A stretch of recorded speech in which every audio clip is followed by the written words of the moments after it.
We are on the air. Pops, what time is it? It's glorious, glorious Chomp time. Glorious, glorious Chomp time. A glorious times two. That is correct. I am Mike. That is Pops. This is the Chomp Time podcast. This is episode 29 after a glorious victory over Florida State. Episode 29, Pops. Yes, sir. As you can see, I'm wearing a green shirt, a bright green shirt.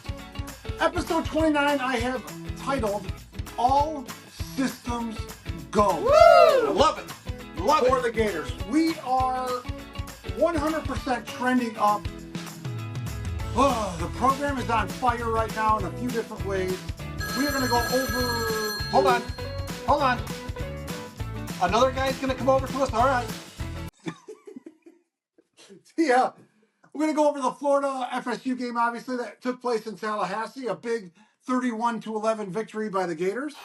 That's going to bleed into sportsmanship, which we will get into. Yeah. And early signing day is just a couple days away. We'll breach on that. And then finally, to end off the episode, I'm going to ask you a question I'm going to ask you now, but you're not going to answer it. You're going to have the whole episode to think about it. Okay. 3 things that you and I, so separately, are looking forward to in 2025. December has just come upon us, and 2025 is just 30 days away. So we will be looking forward to 2025 and what we hope happens, or the things we're looking forward to. I like what do you think about that? Yeah, I like it. So let's get into the Florida at Florida State game.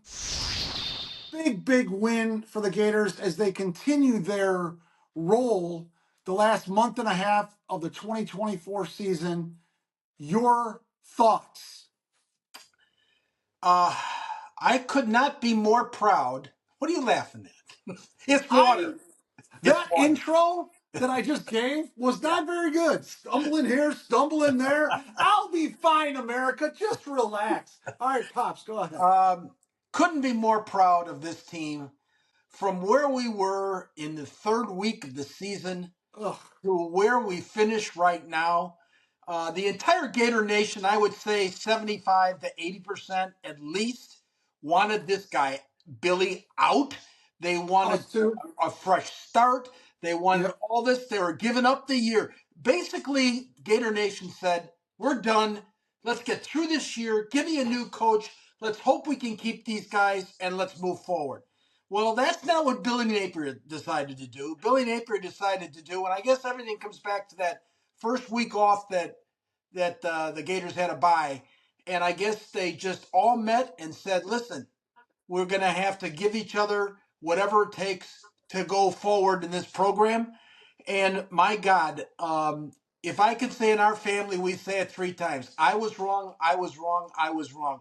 Billy Napier is our coach. Now, listen, like any coach, you're going to disagree. You're going to disagree maybe on some players. You're going to disagree on maybe some play calling. You're going to disagree on some schemes. But all in all, okay, this is the right guy for us right now, and I'll tell you why. The reason is it's the players. The players love this guy, and that's what you want in a head coach. You want the players to love the coach and to play for them and to play for each other. I saw very little of me during the entire season. It was about the team as a whole and playing for each other. And that is all about coaching. That's about a guy getting his players on the same plan. And I will tell you, I am so proud of this Gator organization from top to bottom for what they accomplished this year. We both came into this year saying, toughest schedule in America, tired of hearing about it. 8-4 was what we had hoped for. Well, we ended up 7-5. Couple of breaks, we would have been 8-4. But you know what? The way we finish is the way, like you say, trending up. How we finished this year, we're trending up. And the way we played the last 3 games. Listen, DJ didn't have his greatest game Saturday. there's still some problems. I see some physical problems with the guy. I don't think he's 100%. But some of the stuff that he did by throwing the ball, guys draped all over him, his accuracy on most of his throws, it gives us just great hope for the future because this guy is going to be a superstar. He is going to be a superstar. I agree wholeheartedly. DJ was 14 for 22 for 133 yards, 2 touchdowns, and 1 interception. Yeah. Now, those numbers, above average, 14 out of 22, that's over 50%. 133 yards, nothing great, but 2 touchdowns, 1 interception. You look at those numbers, you probably see somewhat of a close game, but he didn't make too many mistakes to No. cost you a game. He was off. He was not himself, but saying that, if those are the numbers he gives us when he's off at 70% and can't run, yes, 100% he's going to be a Yeah. superstar. Yeah. He will be in the Heisman conversation as early as this summer going into the fall. Yeah. Now, when you talk about the players love the coach, that is great. It's great overall, but got to have some good players. You could have awful players, and if they love the coach, you're still not going to win games. We came into this year, Billy said, this is the most talented team I've had since I've been here. I agreed for sure. I think you agreed with that. Rivals agreed with that. Yeah. A bunch of publications out there agreed with it. We had a ton of good transfers. We had a couple of good classes, some major hits with DJ and LJ and some other recruits in his first couple years. I still say I'm pissed off at the first 3 games and how we started. We were not at all prepared to play. And as unprepared as we were the first 3 games, we were prepared the rest of the season. Yes. And we have the talent, and we have the talent coming in. And no doubt in my mind, we're going to get some transfers as well. Whatever holes we might have after the early signing period, which is in 2 days. We're recording on Monday, so Wednesday the 4th is the early signing day. So we are all systems go. We are. One of the things the Pistons are firing. Yeah, one of the things you and I agree upon, and that I don't think gets a lot of play, but should get a lot more play, is Billy's ability to go into the portal and pick the right guys that hit. Most of the players, when he goes into the portal, they are starting, they are stars for us. You look at our 2 receivers right now with, DK, and DK made a couple of catches. He makes catches like that all the time. DK and Badger were tremendous picks. The year before, he picks Pearsall. He's picked a lot of different guys out of the portal to fill in holes he knows what he has to fill in with. You can't ask for too much more from what he's been able to generate through the portal. Now, we're going to talk about recruiting in a little while, but the thing is, that's part of what a coach has to do today. Recruiting is one part, but as we've said all year long, it's the portal. It's you gotta fill in and find the right guys. You named a bunch of guys on the offensive side of the ball. On the defensive side of the ball, Caleb Banks is a superstar. He was a transfer. Cam Jackson, another guy in the line. Another guy's going to get drafted. Really well. He's going to get drafted. He was a transfer. I don't know, is Trequizzy Bridges a corner that's been pressed into action? What a terrific job he's done the last 3-4 weeks. Unbelievable. Played very, very well. Even you talk about Jameer Grimsley, I believe his name is. He came over from Alabama. He's had to fill in at cornerback. He's done pretty well. Cormani McClain has had, he had a pick 6 earlier in the year. I think he's trending up. Cormani McClain is up to what he was projected to be coming out of high school. Yeah. So, yes, Joey Slackman was supposed to be the best out of all of them, and he got hurt. So we didn't really know how good he would have been. Right. And also, Asa Turner was a safety, a transfer from Washington. He was supposed to be pretty good. He got hurt really bad in week 1. So even the guys that he missed on, we don't know if he missed on them Right. because they weren't. They had freak Right. injuries. So Right. very impressive. After week 3, I was wrong. I went on rant after rant after rant. This guy's done. I've had it. Get him out of here. I could Well, not have been more incorrect. I still say the following. yeah. I think we have the same schedule, but the teams that we're playing are going to be losing a lot more than we are, I Yeah. believe. Yeah. And we're flipping the home game, so I don't know how much that's going to change. Yeah. But we should be, this is a very, very, very early prediction, Yeah. in line to make a push for the playoffs next year. I agree. That does not happen if we have another start in 2025 like we had in 2024, Yeah. like we had in 2023. Yeah. Kind of like we had in 2022. So Well, a lot still remains to be done, but it's let me looking good. Yeah, let me just say a little bit about before that we move away from this game. Yeah. You know, even though DJ was a little bit off in some of his passes to start, I think he was 0 for 5 or 0 for 6 or whatever it was. 3 of them should have been caught, but I mean, it is what it is. Yes. I don't care about that. But this is what we have been all year. Yeah. Montrell, 10 for 99 yards and a touchdown. Ball, Yep. 11 for 81 yards. Jackson, Yep. 10 for 51 yards.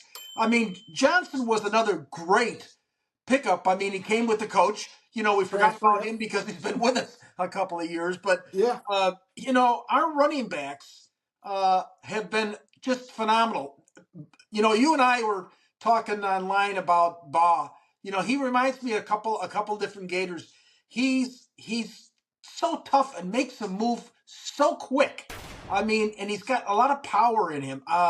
The future is going to be very, very bright for our running backs, and we got some receivers coming. We're going to be in pretty good shape. Yeah, and one final transfer we haven't mentioned yet was Osiris Torrance. He came over from Louisiana with Billy. He was immediately an all SEC guy. I believe he was drafted in the 2nd round by the Bills. I believe he's starting for the Bills right now. Well, I was not happy last night, and I texted you. You know, that's the only game the players announce where they're from. Did he not say Florida? No, he said his high school. You know, it's kind of like, come on. Pops, I want to say something on that line. Yeah. I really think somebody, be it Billy Napier or AD, a major Emmitt Smith, a major former player, should really get with all Gators. There's not a lot of them, but there's going to be more and more. Here's my Billy. More and more and more going into the NFL. We should all have a call sign for when you're on, be it Go Gators, Florida Gators, I'm a Gator, instead of just Florida or University of Florida. You know, Ohio State says the Ohio State. But you know, we should make that consistent. One of our rivals, the U, they all say the same damn thing, you know, because they're proud of that. I don't understand why we don't get Gators saying Florida or Gators, just like you're saying. It's yeah, you're right. I think somebody big has to do something about it. Yeah, somebody get to all the guys in the NFL, all the guys that are going to be in the NFL, and say, if you're on a Sunday night game, we all want to say something consistent. Yep. Go Gators. Yep. Yeah. So I've been wanting to say that for months. I'm glad I got that out, and our 8,954 followers will hear that. Maybe one of them is a big time Gator, like Chris Doring, who may or may not be on the show at some point in the near future. Pops. There you go. So, couple quick stats just to close out the game. Florida State only had 239 total yards. And what does that say? What does that say? What I've been saying forever. You know, up until the week before when they were playing a Division III team or whatever the hell they were. Yeah. Okay. They had 7 straight games where they didn't gain 300 yards. They're horrible. Yeah, you kept saying it you're like, Mike, they only got 270 yards. Mike, they only got 285 yards. Mike, they only got 260 yards. And I didn't realize that the vast majority of college programs get 300 yards plus per game. Yeah. Which is why they're still ranked 131st out of 133 in offense. Crazy. They had 8 fumbles. I can't remember the last time I watched a game where either team had 8 fumbles. They lost 5. So we won 31-11. It could have been worse if DJ was playing a little better, but One our thing running backs came to play. one thing I have to bring up, I agree with you. One thing I have to bring up is during the first 3 or 4 games of the season, I kept on yelling at the offensive and defensive line. We get no sacks. We get no pushback. We get no tackles for losses. What the hell do we got going? And this last 5-6 weeks, I mean, I know we were playing a terrible team last Saturday, but we should have had 9 sacks, but there was a penalty, But we had 8 sacks. I mean, on the guys are like sap. This guy has come out of nowhere. I mean, really, and just unbelievable. Yes, sacks galore the last month and a half, the last 6-7 Yeah, games. Tyreek Sapp, Caleb Banks, Cam Jackson, even Dez played a little well there. yeah, Shamar James has always been one of my favorites. So Shamar, awesome forced fumble and recovery yeah. early in that game, kind of set the tone. They were driving there, and he stopped that. Pyburn has been Terrific. his quote is, "I'd rather be the hammer than the nail." Right. I love that quote, and he's going to be playing in the NFL, I'm pretty sure. I think so too. So, again, kudos to our defense. The only thing that I did not like about that game, Pops, Yeah, is after it was over. yeah. And I have gotten a ton of pushback online through Facebook and other social media, which bothers me even more. I have a feeling I know what side you're on or partially on, but I know that Florida State has their dumb traditions, their classless traditions. You dig up the field of the opposing team if you win, and you take it back to the Florida State graveyard of the teams, the big games you've won, and you plant your spear, plant your flag. Doesn't mean that we should do it. They're classless assholes. If somebody punches you in the face, you punch them back. You don't just take it. And so I get that, but this is different than that. Earlier in the day, you had seen the Ohio State, Michigan, where the police were actually forced to use They pepper use spray, pepper and spray. people were against the police there. I'm like, don't be against the police. Be against the idiots that are fighting like 3-year-old kids in a schoolyard after a football game. I know it's a big football game, but, Let me let have me some let me go. Let me go. When I first saw the whole thing, I said to Mama, I said, listen, this is bad. This yeah. is just bad. I mean, um, it's classless. And then I started bringing up the point where, just like you said about, this is the only game where the chief gets off the damn horse and throws down the spirits. The Florida tradition against Florida, that's what they do. Normally, he stays on the horse and throws the spear down. But it's tradition in Florida State that when they play us, he gets off the horse and gets to the thing and throws it down. Listen, like Mama said, okay, it's all bad, but you don't have to retaliate. You don't have to plant your damn flag. Listen, you won the game. That's all that matters. All It's right? their field. It's Florida State's field. If Right. Right. stupid Renegade and stupid Osceola, whatever they're doing Yeah. in Indian Face, if they Yeah. want to parade Yeah. around the field the entire game, it's their field. Have a blast. Stay away from our logo on our field. We stay away from your logo on your field. Act like you've been there before. And then Billy Napier, one of the most proud things that I heard him say, and maybe I'm just an old curmudgeon, or maybe I'm a complete prude or a snowflake. I don't know. But I love that he came out right away and said, that is not what I'm trying to build here. We are not trying to be that kind of an organization. The people are going to be punished that did it. I did not tell them to do it. Some people are saying, "Oh, he probably did. He's just saying the right things to the media." People were all over Billy I on the media saying that he should have never said that. He's such a wussy. He's so weak. Doesn't mean you're weak. It means you're respectful. It well, means you're classy. it's kind of where we are in the country as a whole right now. We're divided Yes. up in half, and the problem is we forgot what's right and what's wrong sometimes. Yes. Okay, listen, Billy was the only one that actually came out and apologized immediately. I just watched an interview with the Michigan coach. Well, emotions get high. No, no, it's wrong. It's wrong Right. to try to plant a flag on your opposing field. Listen, I don't care what they did before. That can all be stopped. But this is supposed to be about sportsmanship you talked about, and this was horrible. I mean, and I applaud Billy for saying, okay, we were wrong. I will make sure this doesn't happen again.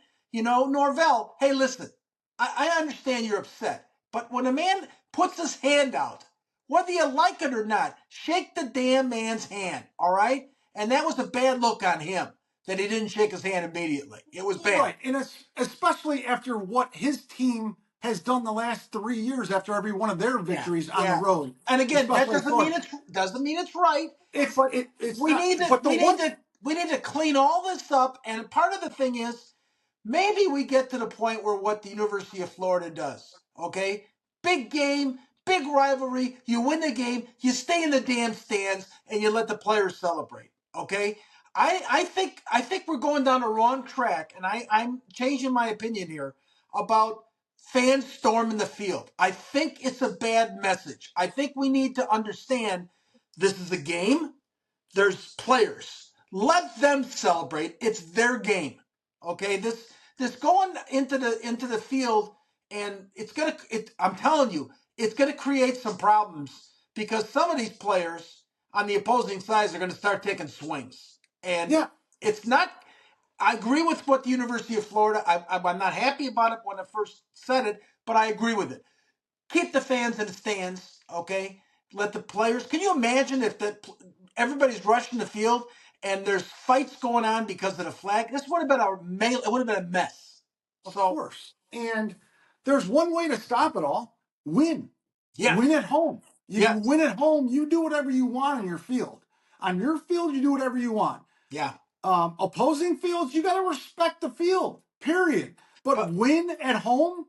Florida State's not planting their flag if we beat them every time in the swamp. The other thing I want to get to real quick is, like you were saying, as a country, every single catch just about that I see in college or the pros, the receiver has to get up and look at the guy or make some motion or talk to him. Agreed. That's what you're supposed to do. You're supposed to catch the ball. Every time there's a sack, and this includes Florida as well, I know it's an emotional game, just like I'm getting emotional. It's a brutal game. It's a physical game. Tons of work goes in off the field, on the field, and you're excited. Great. Cheer with your teammates. Give each other high fives. Pump each other up. But you don't have to stand over a guy every time you make a tackle, every time you make a sack, every time you score a touchdown. You got to go talk to their bench. It's just classless. I'm sick of all of it. There's sometimes, I guess, that it's okay if somebody keeps getting in your face, keeps getting in your face, and then you score a touchdown. Then you kind of give them a look like whatever. But after every single catch, after every single tackle, stop it. I I agree with you. I don't think there's ever a point where it's acceptable. I don't care what it is. I don't think it's acceptable at any point to stand over somebody or to start yelling at the sidelines. The only way to stop that, okay, throw a flag. And if you do it twice, throw them out of the game. All right? It's getting to a point where this country, we're so divided. There's simple right and wrong. It's wrong. If you celebrate after a sack with three guys and you're not looking at anybody, you're just talking to each other, that's great. You score a touchdown, you get it all together, you do something stupid, that's great. Yeah. Do not intimidate another player for whatever reason. And it happens not only in college, it happens in the pros all the time. It's got to stop. And I'll tell you something else to go along with that. All right? I am so sick of coaches yelling and screaming at officials. It's got to stop. It has to stop. Stop it. Yeah, especially with all the reviews and instant reviews and replay assistance that happens which is awesome. It's happening really quick now. Yeah.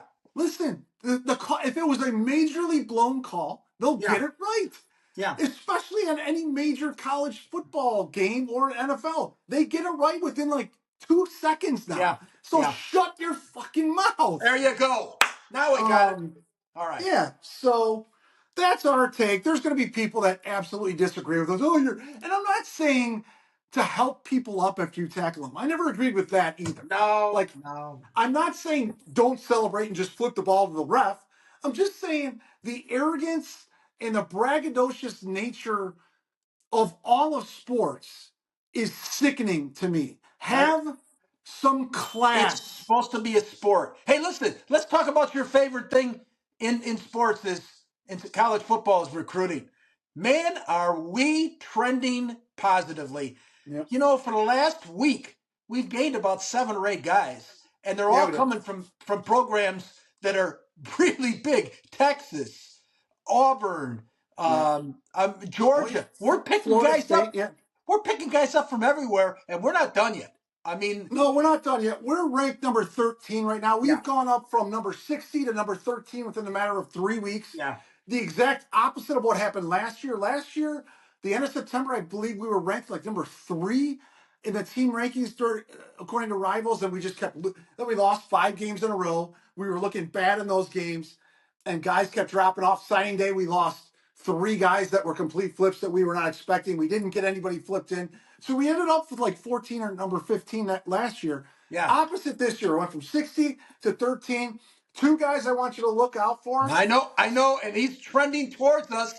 He's trending Solomon towards us. Thomas. Now, if we don't get him, we're still fine. If we get all the guys that we Yeah, have currently, we got 22 guys. yeah, We have a few guys that have already said they're going to transfer. We're going to have room for about 26, 27 guys when yeah, it's all said and done. yeah. And at least 4 of those will be transfers. But Solomon Thomas, Yes, he's offensive lineman, 5 stars, going to FSU. He was quoted as saying, I see Florida winning a natty with DJ as their quarterback. There's big talk about him flipping to Florida. We'll see what happens there. The other he's guys been change. committed for over a year for Florida State. But Yeah. we'll, like you said, we'll see what happens. Yeah. And so that's a flip watch for signing day on Wednesday. And then maybe Jamie French, although I think that's trending downward just because we got another wide receiver in the mix. So I think we have 3 committed already, but we'll see. So yeah, that's exciting stuff. Early signing day where most guys sign. I will be glued to the TV early and often during that day. That Wednesday night is also a Florida Gator basketball game, which brings me into the 3 things for 2025 Pops you're looking forward to. And give quick order. Just give me Is 3 things you're is looking forward to in 2025. is this about the Gators or is this a lot about life itself? Whatever you want. 3 Okay. things. Okay.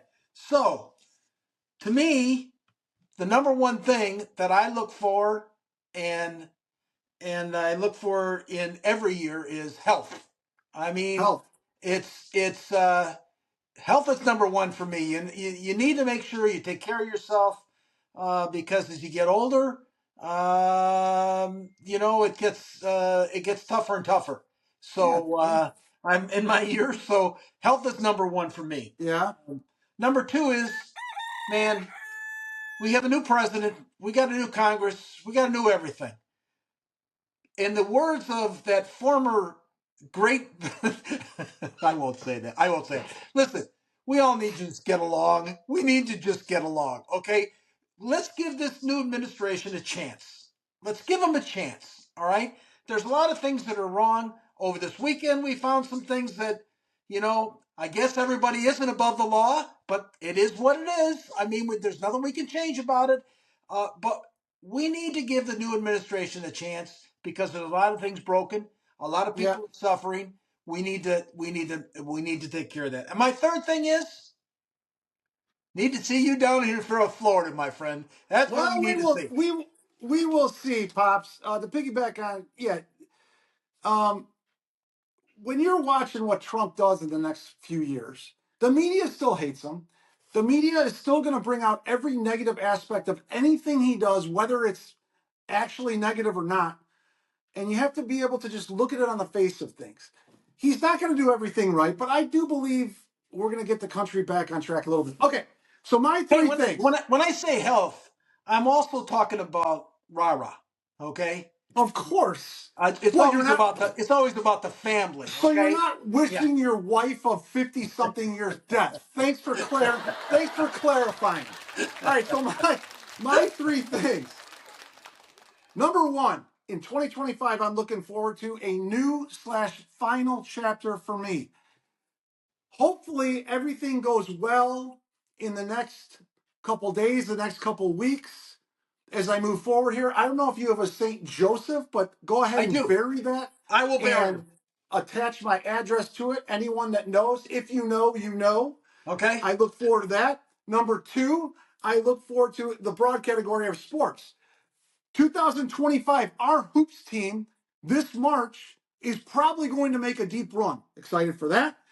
2025 Gator football with Billy Napier and DJ Lagway and co. will make a run to the playoffs. Can't wait for the 2025 season. Finally, concrete evidence that we are on the rise and that we are going to be extremely relevant again. And then finally, Pops, in 2025, I had the strangest feeling. Something's going to happen in 2025. I think there's going to be a woman dumb enough and poor enough to put everything she has into me. Yeah. And one that I will accept as my partner moving forward, and a woman that I want to grow old with and get to the golden years like you and mom have done. There's a lot of people out there laughing right now. Very hard, Pops. Very, very hard. I get it. I'm going to show you. I'm going to bring home the best woman this side of the Mississippi, folks. That's what I'm looking forward to in 2025. Love it. I'm Mike. That is Pops. This was the Chomp Time Podcast, episode 29. All systems go, which is why I'm wearing the bright green shirt. All systems go for the Gators. All systems go for Pops, Mom and Pops. All systems go for me. I don't know how many more episodes we're going to have. We'll probably do some episodes on the Hoops team as the season progresses because they're going to be very good. They already are. But as far as football goes, we'll probably take a break until we find out where they're playing in a bowl game. Yeah, we should do one on the bowl system altogether to start with. Just one. Just to talk about the 12 teams and where we end up in the bowl and the SEC. Just one more of those. And so we'll do one next Tuesday will be our next podcast, and it will be a review of all the bowls, the Gator Bowl. Yeah, the bowl that the Gators we might be in the Gator Bowl. But we'll do that all next Tuesday. So until then, come on, Gators! Get up and go! Go Gators!